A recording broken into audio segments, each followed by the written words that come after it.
Ayan mga tol, madalas dito na nakakita sila ng mga pinagbalatan ng ahas. Inyo, ang lakad uli natin ay Santa Monica, Pablo Laguna. Ayan, marami daw nakikita ang mga pinagbalatan at nagkalat. Halos linggo-linggo sila makakita. Ang mission natin dito mga tol ay mag-snake awareness tayo para hindi lang yung ahas yung mawala, kundi pati yung takot nila. Ayan, kasama natin si Papa. Siya po yung mag-snake awareness. Then si Kuya Dennis, ating mga alkalya. Zuma. Abangan nyo po, inaayos namin, papunta kami ng Davao. In-invite kami ni Congressman, nakalimutan ko yung pangalan. Itong week na to, inaayos nila yung papunta namin ng Davao. Ito kami, 1 week kami sa Davao.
Ayan po yan, pinagbalatan mo. Ito. Tinanggal ko lang po yung alaman kaya nagturog. Nakadikit po. Ayan mga tol, madalas dito na nakakita sila ng mga pinagbalatan ng ahas. Nakadalwa na. Nandun pa rin, sa loob naman niya. Pas niya dito. So isa po itong halamanan. Parang may naligo dito. Baby shampoo. May kulay shampoo.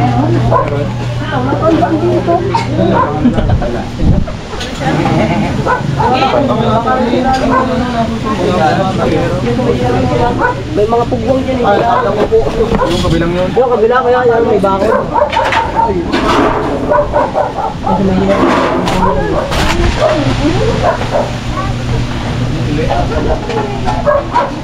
May mga butas dito. May mga bulat dyan. May mga bulat dyan. May mga bulat dyan.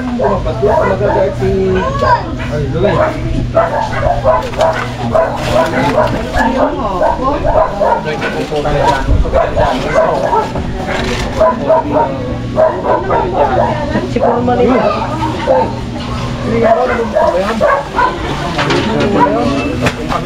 Oo, lutong ka lang. Lutong ka lang. Ayan, pa-explain mo kay Papa kung ano yung balat. Tingin, nasa yung balat? Ayun o. Sa camera ka lang sumatumi. So mga kaibigan, may pinagbalatan daw dito. Tingnan natin. Sabi na.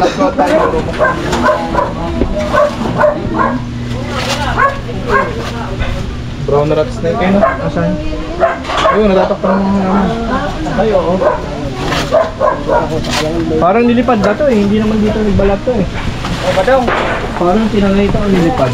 Kasi dapat ha?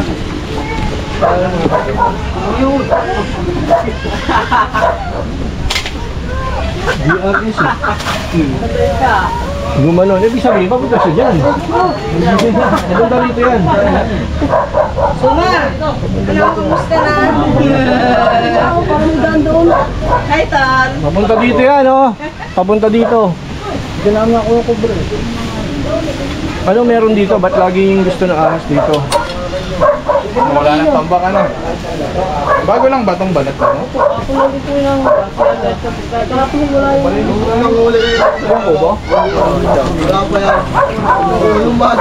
Ayan guys, ito yung napagulihan natin ng cobra nakaraan. Napakalinis na po, makikita nyo. Dapat po lagi pong ganyan. Ayan, baka may shoutout sila. Ayan, wala na rin yung mga butas, tinakpan nila.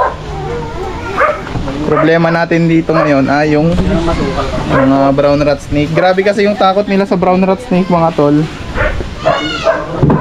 Malaki na rin to.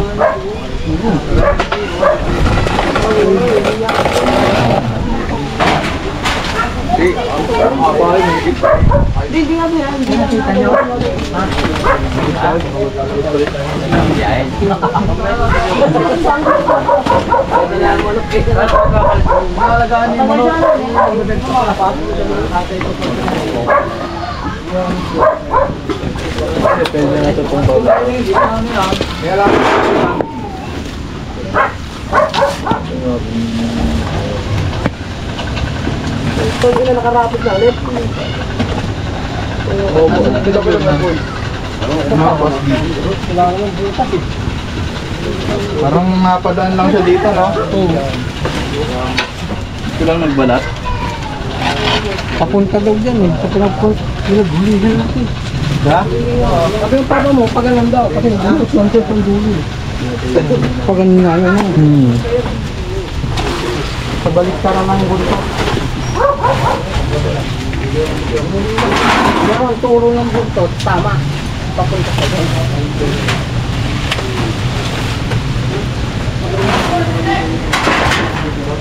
Pinas na. Talaga to si Suma. Ba't mo tinanggal? Nakabito ah. Tinanggal ni Suma. Mga guys, Suma, tinanggal yung ano.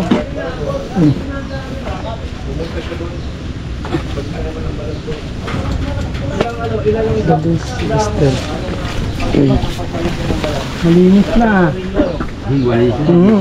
So, dyan ako ngayon. Saka nagkaroon pa ng lutuan ngayon.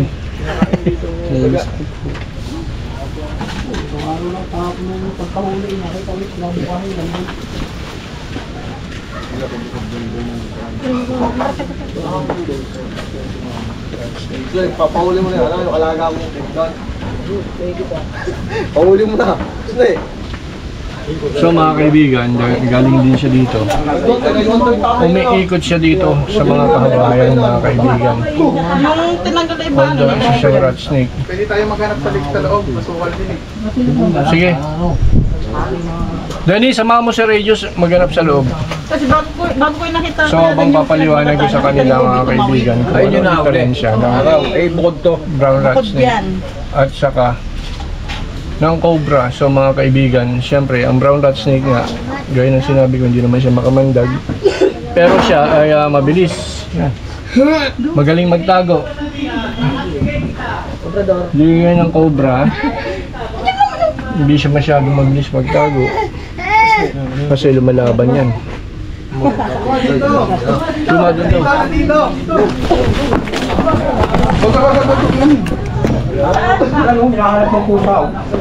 Ayun. Oo, dali. Pusa. May palabas ba dyan? Ano pinupuntahan ng pusa guys, oh. Wala, yun, sa PVC na orange. Ha? Sa PVC orange yan, oh. Pumasok. Binabantayan ng pusa eh, no? Yun, sa loob ng PVC. Hindi po, brown rat snake yan. Ito po yung mayari.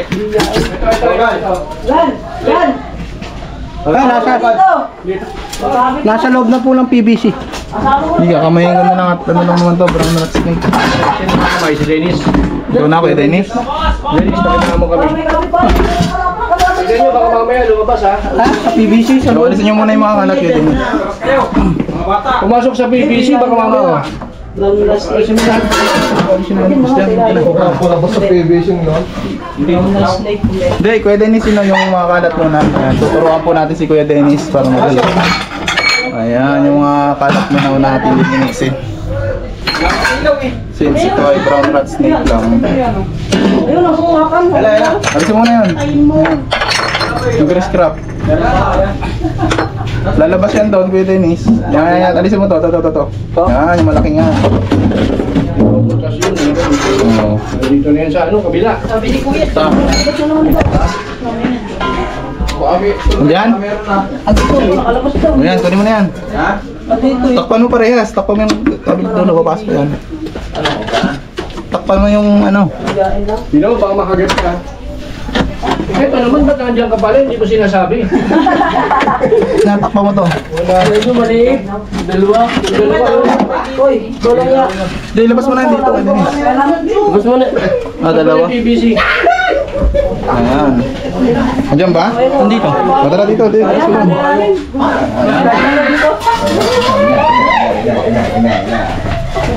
Sabi na magkumuha ng ano, tagahugas ng pinggan. Yan tuloy. Cobra tuloy yung naghuhugas ng pinggan. Utang eh.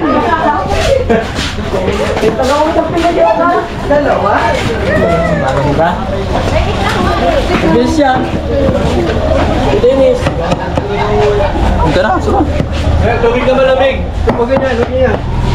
Plastic lang oh. Bagong pala. Oo, yun o, pwede. Biyain. Yan yun, yan yun. Nag-agaress mo nga pa. Bagong pala itong balat ko. I-ano mo nga sa kanila pa explain. Yun na. Sumako mo yung balat. Ano yung balat? Ito na yung balat. Biyak ng balat eh. Ikaw mo, Jay. Delikado rin yun. Mga kaibigan, hindi delikado ang ganitong ahas kasi unang-una, wala po siyang kamandag. Ayan. Defensive lang siya. At saka yung ginagawa niyang pagkagat. Kaya lang tinatawag na feeding response. Para patunayan ko po sa inyo mga kaibigan na yung ganitong klaseng ahas ay walang kamandag, sumali ka dito.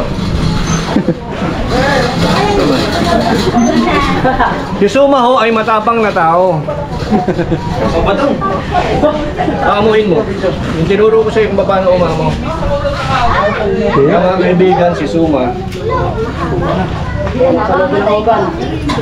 Yung hawak mo, Suma, hindi ano. Kapon to eh, cobra. Ganito Suma, ito lang kita. Kasi matapang pa siya. Kaya dapat iparamdam mo sa kanya na hindi mo siya sasaktan. Ayan o, ganyan-ganyan mo siya o. Kasi, kapag nararamdaman niyang threatened siya, talagang kakagating ka niya. Kasi, yun lang naman ang pinaka-pandepensa niya, yung kagat. Yung balat pa oh. Okay. Yan yun. Tumahan tayo sa labas. O, kita nyo.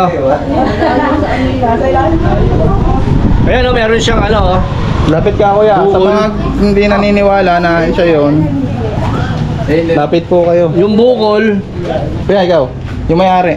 Susukat natin yung katawan. Kaya itapat nyo nga, wala naman yung venom. Itapat nyo tong ano, tawag dito, itong, paano tawag sa ganito? Aliskis. Sa ilalim. abdomen. Yan, abdomen. Tapat nyo dito. No! Yung balat. Saka bagong balat siya. Ayun na nga. Kulay brown. Itong bukol niya rito, parasite yan, parasite. Pag binutas natin yan, makikita mo meron yung maliliit na bulate, parang tapeworm. Ayan. So yan, kalmante na siya. Ilan pinagbalatan ng nakitang ganyan dito, kuya? Isa pa lang daw. Mga ngagat, Hindi, dun sa may bandang likod. So marami. Mga ilan?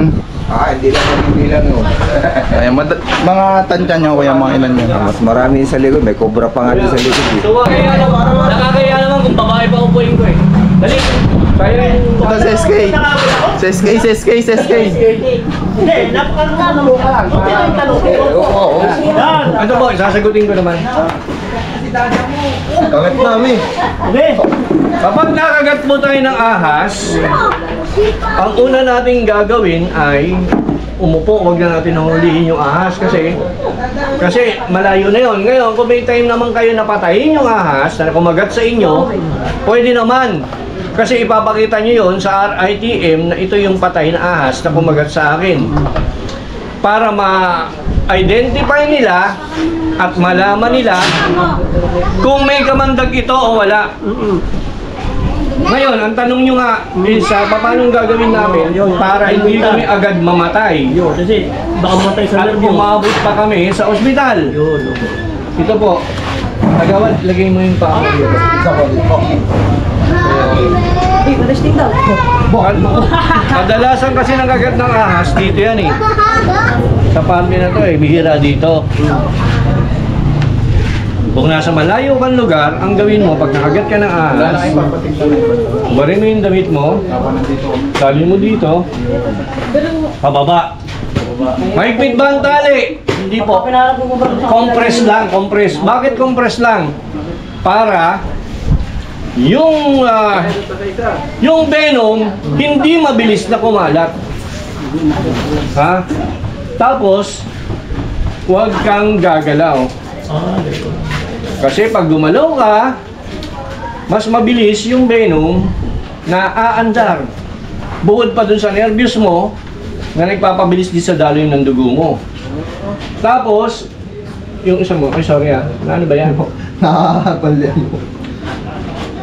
Pagka nagawa mo ng talian yan, umupo ka lang, tumawag ka ng tulong, huwag kang maglalakad. Magpabuhat ka. Boss, pakinggan mo kung magpabuhat ka. Ba't ako? Okay. Sabihin mo nakagat ka ng ahas, diretso sa ospital. Iwasan mo yung maging magalaw ka. Magaling magalaw ka. Kahit yung mga ganyan-ganyan, iwasan mo yon.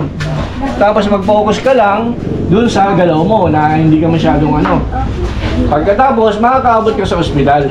Kapag minuntain mo yung ganong kilos na yung paggalaw malikot, siguro yung venom madedelay ng takbo.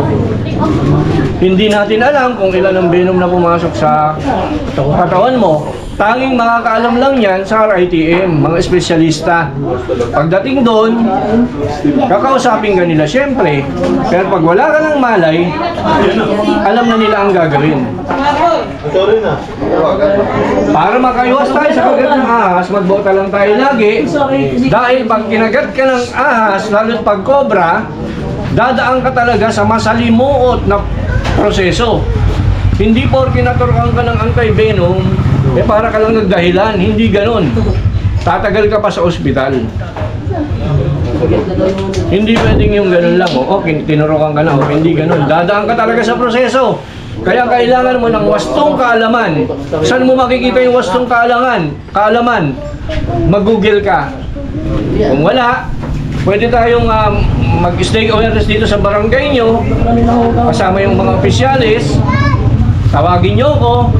Mag-snake awareness tayo, magtuturo ako sa inyo, ipapakita ko sa inyo yung mga ahas na may kamandag at wala, at kung ano yung gagawin nyo para hindi kayo pasukin ng ahas sa bahay. At libre yun. Palakpakan. Salamat. May ipapatignan pa tayo. Gusto niyong tignan? Inyo. So yan mga tol, natatapos na po tayo sa pag-rescue ng snake dito. So sa loob ng bahay. Sir, pwede bang makita ka sa vlog? Ayan, si Sir po. At talaga namang takot po siya sa ahas. So ngayon, maliliwanagan na siya na hindi lahat ng ahas ay dapat katakutan. Hindi na cobra. Ano yung natutunan niyo sa snake awareness? Dito ka ba? Wala? Ay. Natakot. Anong masasabi niyo, sir, sa ano? Thank you sa pag-responde. Hindi na nababahala yung mga tao doon. Bye. Sa Barangay Santa Monica. Ayan.